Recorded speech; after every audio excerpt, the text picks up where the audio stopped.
Bismillahirrahmanirrahim. Assalamualaikum warahmatullahi wabarakatuh. Kembali lagi bersama saya Khalid Al-Walid dari Thaibah TV. Python Yusuf Mansur, pendapat ahli versus kenyataan praktisi. Mantan komisaris Python Dr. Irfan Syauqi dalam sebuah video yang diunggah 6 tahun lalu mengatakan bahwa Python meningkatkan taraf hidup penggunanya.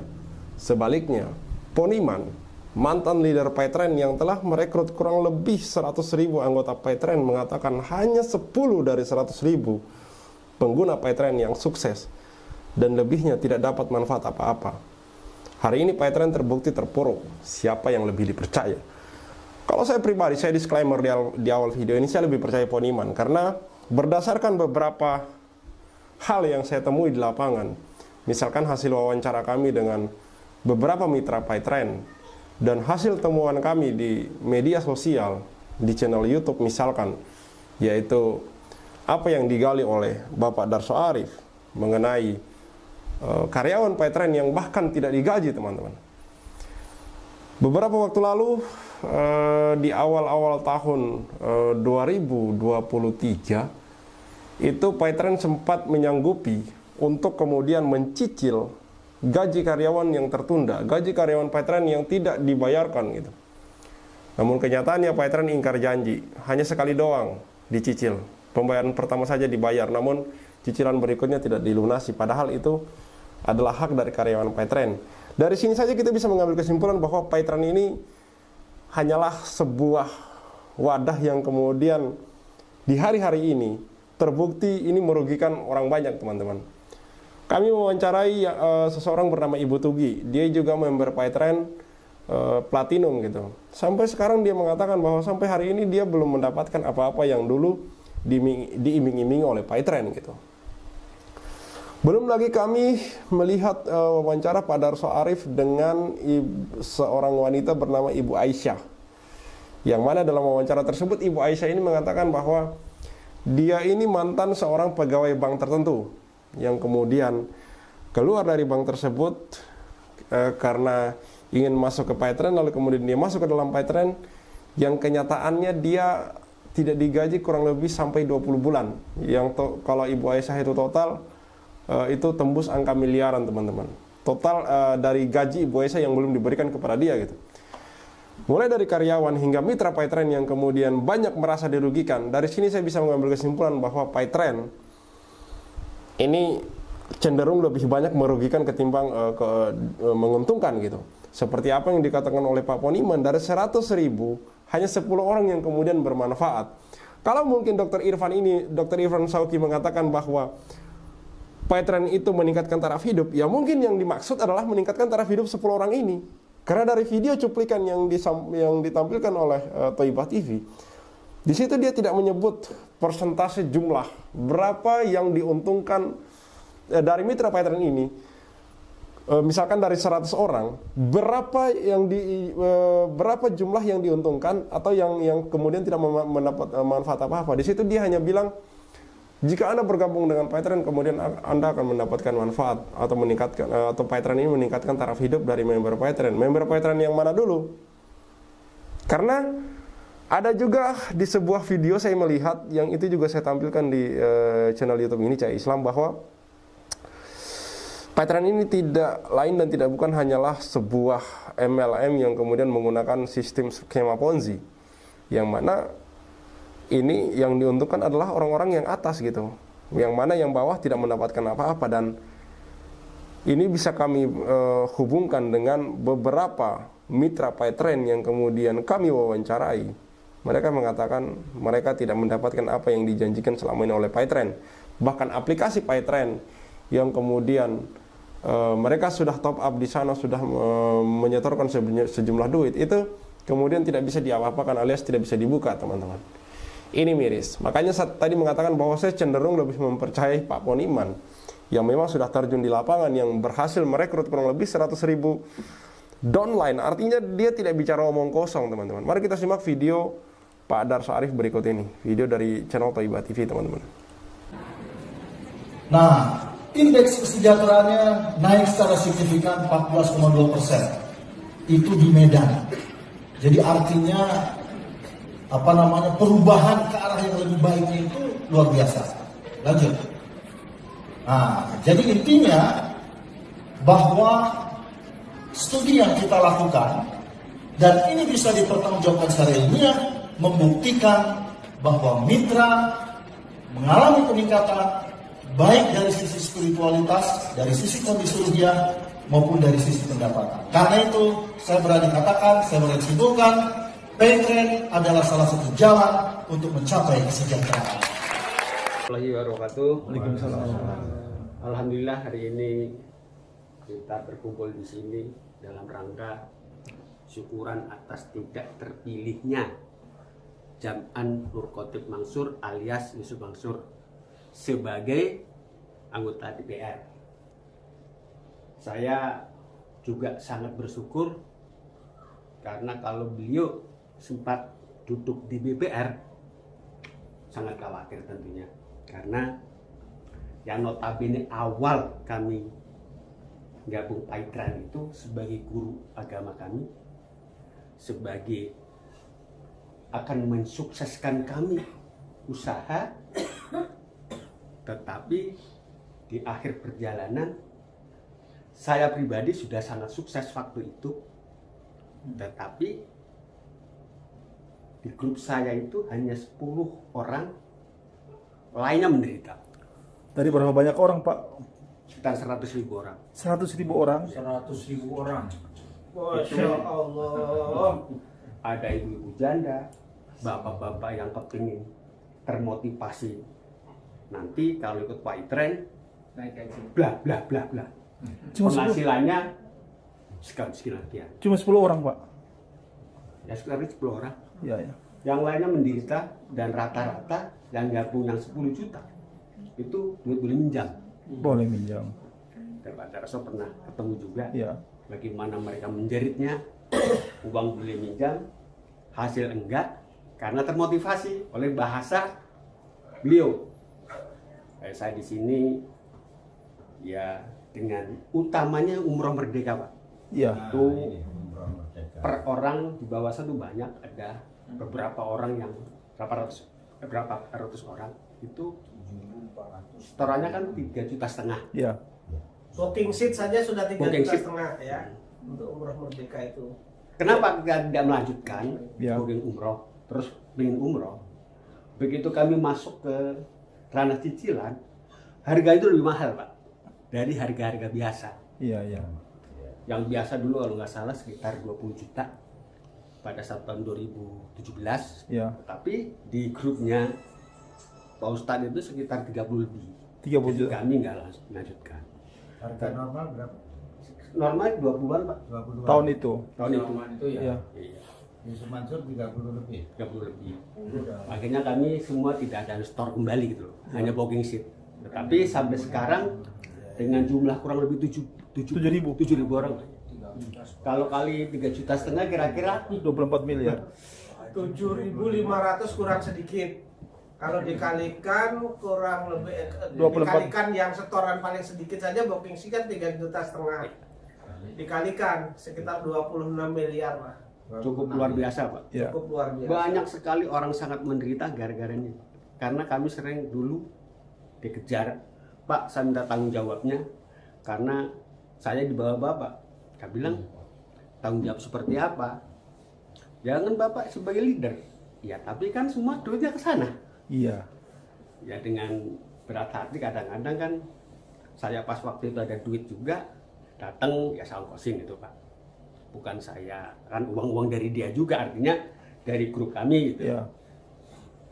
Pernah saya datang ingin tahu bagaimana pembelian umroh merdeka itu ke kantor pusat, ditolak, nggak boleh masuk. Padahal Paitran besar itu dari awal saya itu ikut cawe-cawe, Iya, iya. bahkan dari ngeblank aja itu yang daftar itu ratusan orang, grup kami ribuan orang seluruhan. Jadi pantaslah kalau yang Pak Yeni tadi cerita untuk store yang kemana-mana dalam sebulan itu 5 miliar kecil tuh, Pak, dari seluruh dunia.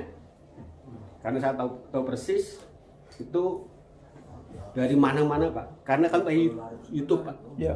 daftar pakai Google, kita nggak kenal mereka gabung karena apa?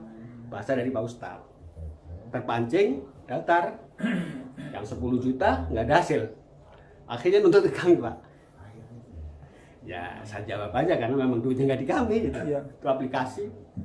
Ya sekarang saya ingin berjuang Ya. dengan Pak Yai ini dan yang teman-teman, bagaimana uang yang umroh merdeka itu ya minimal itu ada jawaban dari beliau. Ya. Ya secara hukum nanti ahli hukum lah yang Iya. bisa Insya Allah. menyelesaikan ini. Jadi mudah-mudahan hari ini kita ketemu ini menyatukan visi dan misi yang semua dari semuanya investasi ke acara-acara beliau, karena saya tahu persis juga tentang acara-acara itu memang rata-rata nabrak aturan Pak. Dulu kalau mengumpulkan uang nilainya 3 juta itu kan nggak boleh, Ya. nilainya turunkan Pak. 2.700.000. Jadi secara undang-undang mungkin boleh. Ya. Selalu menyiasati. Saya nggak ikut Pak yang Hotel Moevidi. karena saya tahu wah ini dari undang-undang. Undang-undang. Tetapi Pak Itren juga seringnya undang-undang Pak. Iya, iya. Kalau dari tahun 2013 izinnya keluar tahun berapa? 18 apa? 2019 kalau Ya. itu berilegal Pak. Jadi 5 tahun dulu. Itu lebih dahsyat lagi uangnya Pak. Lebih dasar Jadi lagi. selama ini juga saya sebenarnya ngikutnya nggak jelas itu. Iya, iya. Ya tahunya setelah ya berjalan waktu Pak. Iya, iya. Intinya ya para masyarakat mudah-mudahan jangan mudah terpancing omongan dan tokoh, karena yang hal-hal seperti ini masih banyak kejadian yang kecil-kecil. Iya. Saya dari tahun 2013 sampai sekarang yang kayak itu saya hindari Pak. Iya, iya, iya. Udahlah yang real saja, karena yang kayak gini nih kita dimanfaatin oleh orang pintar. Ya adanya kita kumpul sini mudah-mudahan kita saling support, Iya. kita bisa menyelesaikan, karena ini urusan ke saya ke bawah juga. Kadang kalau ketemu sekarang, Pak, masih ingat ke saya Pak? Masih lah. Duit saya Pak. Duit yang mana? Yang setorkan, mengestor ke saya. Ke sana, Iya. udah dapat belum? Gitu Pak. Jadi Pak Poniman ini sendiri juga beban moralnya banyak. Ya. Tapi untung dia nggak setoran ke Pak Puniman. Enggak, setelah kan langsung ke rekening Pak. Iya. Rekening beli. Enggak, bukan ke kami. Ya sekalipun ada saya membantu, tapi bukti setorannya ke rekening sana ada. Iya. Waktu itu. Kalau sekarang karena aplikasinya juga sudah tutup barangkali. Karena waktu saya ke sana itu lucunya saya orang Paiter, saya besar kapital nggak boleh masuk. Lucu itu perusahaan, bingung saya juga. Wah aneh ini, ajaib betul. Dia nggak tahu waktu awal berdirinya dari aplikasi diklik itu nggak muncul, tapi herannya ribuan orang pastor. Ini kan ngimputnya kan sulit Pak. Iya. Kalau ngehang, Pak, Bapak nipu saya ya, nipu apanya? Masa udah seminggu belum masuk aplikasinya? Pak, ini namanya aplikasi, jadi kalau kebanyakan ngeblank. Tunggulah, nggak kembaliin aja. Lah duitnya udah setor, kembaliin dari mana? Nggak bisa gitu loh Pak. Jadi keluhan awal seperti itu pada tahun 2013. Ya, ini sekedar sekelumit kisah Paitren yang selama ini jarang yang mau muncul, Iya. terutama yang umroh merdeka. Itu yang benar-benar itu sebenarnya jadi beban moral saya. Iya. Kalau yang aplikasi waktu itu memang transaksi sangat lancar, kadang-kadang ngedown. Kalau itu dimanfaatkan secara profesional Pak, karena apa? Kita ngitung gitu Pak, kita bayar listrik ada admin, Iya. kita bayar beli pulsa ada admin. Kalau itu dikumpulkan, dikelola oleh orang profesional, luar biasa Pak. Dahsyat. Karena seluruh Indonesia, saya dengar dulu dari tokoh, uang transaksi itu triliunan Pak. Nah, sekarang kan muncul semua, ada di Indomaret, Alfamart dan lain-lain. Dulu hanya Paitren Pak. Lucunya itu, kalau itu dimanfaatin betul Pak, udah ngerebut pasar awal. Tuh. Hanya sayang, yang megang nggak amanah. Buktinya Saya tangkap dari Pak Poniman dan ini pernah saya dulu ungkapkan, tapi bukan tentang Paytrend gitu. Saya lebih condong kepada Yusuf Mansurnya gitu. Seandainya Yusuf Mansur ini benar-benar profesional, benar-benar dia lakukan apa yang sering dia katakan selama ini mengenai bisnis-bisnis yang dia jalankan bersama umat. Contohnya kayak Paytrend ini seperti yang dikatakan oleh Pak Poniman, kemungkinan besar akan mengalami kesuksesan yang luar biasa, lonjakan kesuksesan yang signifikan teman-teman. Tapi seperti apa yang Pak Poniman katakan, bahwa kalau amanah, artinya sayangnya tidak amanah teman-teman. Apa yang dikatakan, apa yang kemudian dijanjikan, apa yang diomongkan tidak lebih hanya sekedar omong kosong belaka teman-teman. Buktinya saya bisa sebutkan satu persatu. Ada Paytrend Kondote Moyavidi, di dalam Paytrend itu ada Umrah Merdeka, kemudian ada Tabung Tanah, Hotel City, Batu Bara, dan yang terbaru ini masih diduga kuat, ini adalah perumahan Kaisal Mansur teman-teman. Semua bermasalah karena satu hal, yaitu tidak amanah, tidak bisa menepati janji gitu. Yang paling nyata itu adalah di mana di Snaker Bandung memediasi Paytrend dan karyawan Paytrend yang menuntut gajinya dibayarkan, yang waktu dia bekerja di Paytrend gaji tersebut tertunda alias belum dibayarkan. Pihak Paytrend sudah menyanggupi untuk kemudian membayar sekitar kurang lebih 500 juta gaji karyawan Paytrend tadi yang tertunda. Itu pun mereka mintanya dicicil teman-teman. Dan dengan kebesaran hati karyawan Paytrend tersebut mengikhlaskan itu, artinya mengiyakan, menyetujui untuk kemudian gaji mereka dicicil. Walaupun sebenarnya itu juga bagi saya tidak terima, karena gaji yang dicicil ini adalah gaji yang sudah bertahun-tahun lalu harusnya mereka terima teman-teman. Oke, kemudian mereka sepakat untuk kemudian pihak Paytrend mencicil gaji karyawan Paytrend tersebut sebanyak beberapa kali, yang kemudian menjadi hal yang baru, yang lucu gitu. Pihak Paytrend kemudian mengingkari janjinya sendiri. Pihak Paytrend hanya mencicil satu kali cicilan. Kalau tidak salah waktu itu di tanggal 5 Februari 2023, pihak Paytrend membayar cicilan gaji karyawan Paytrend berdasarkan kesepakatan, dan cuma itu saja. Cicilan selanjutnya kemudian Paytrend mengingkari janjinya tersebut sampai hari ini. Sudah masuk 2024 teman-teman. Ini miris. Ini yang maksud saya, kenapa saya ceritakan adalah yang paling terbaru saja. Ini sudah kelihatan bahwa Paytrend ini suka atau terlihat ingkar janji gitu. Dan Paytrend ini tidak terlepas dari Yusuf Mansur. Yusuf Mansur tidak bisa dilepas dari Paytrend.